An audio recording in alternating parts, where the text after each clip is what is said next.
Hi, I'm Jack Hemingway with the Gardening Products Review. Today we're reviewing hand saws, and right now I've got the Fiskars. It's called the Power Tooth Saw.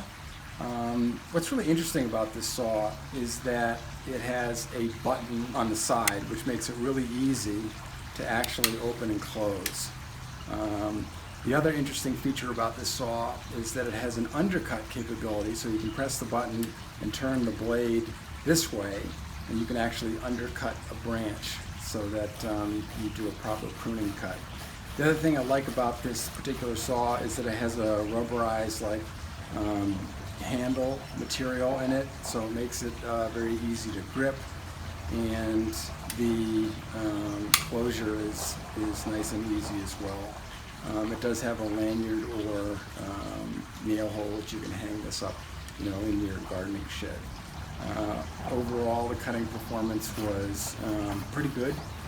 Not the best, but it did the job.